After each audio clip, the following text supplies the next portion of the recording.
So they are having it's a bit of a stormy night, and they decide to start telling ghost stories, and then they set each other the challenge to each write a sort of a horror story.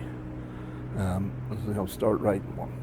The most famous thing that came out of that was obviously Frankenstein by Mary Shelley, and I believe Byron and Shelley each wrote something.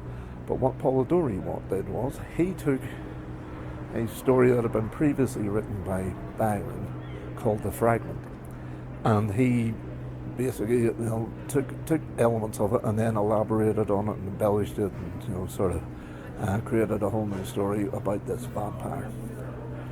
So what happened afterwards was they come back, he tries to get it published, it doesn't happen. Then somebody else publishes it under the name of Byron, and I've read two different accounts of this. So one is Polidori basically tries to get Byron to agree that it was actually his story. In reality, Byron accuses him of plagiarism, and he goes and drinks prussic acid and kills himself. I suppose the dishonour and all the rest of it.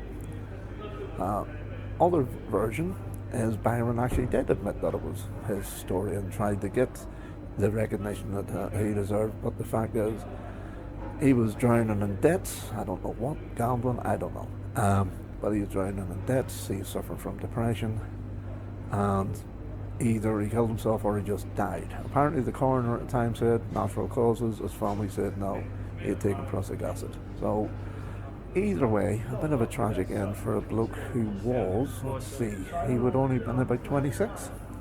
But I suppose his legacy in terms of the vampire story, given that this was, at least 50, 60 years before Dracula was written, his legacy was he brought two new things to the vampire legend that hadn't really been there before.